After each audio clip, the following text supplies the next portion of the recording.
The origin of this idiom has its roots in Middle English, and it's been popular since the 1800s.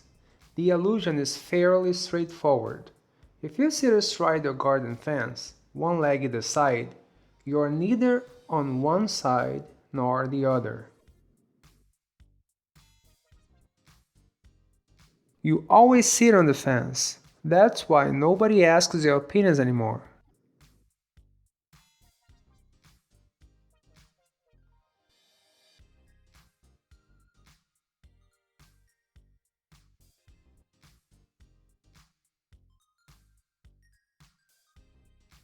This idiom originated in England in the 1800s. Street robbers used to pull someone's leg using a wire which would cause the person to trip up. When they were on the floor, another street robber would steal the victim's money and valuables. Over time, people started to trip each other up as a way of making them stumble, knock into other people and look foolish.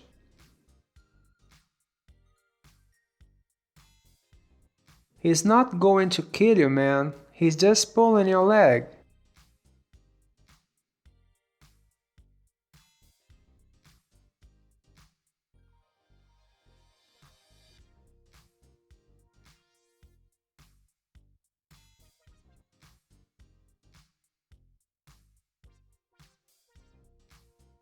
The origin of the idiom is believed to the mid-1700s. The earliest instance of the term found in print was 1746 work by English writer James Hervey titled Reflections on a Flower Garden. There is no evidence that he coined the phrase though.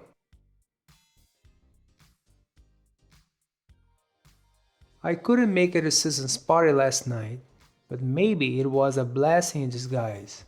There was a car crash on the way.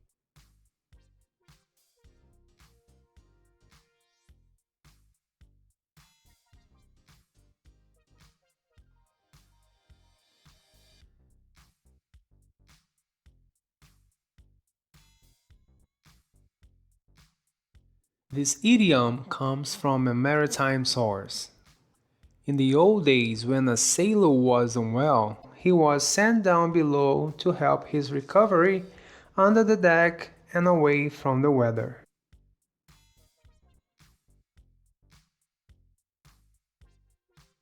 No wonder you're feeling under the weather, Steve. You had too much to drink last night.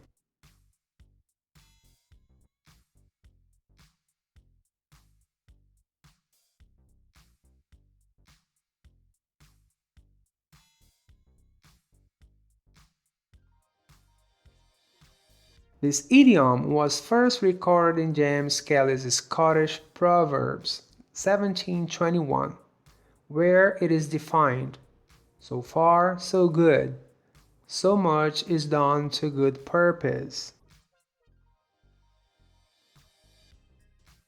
I've been studying English for over a month, and so far so good.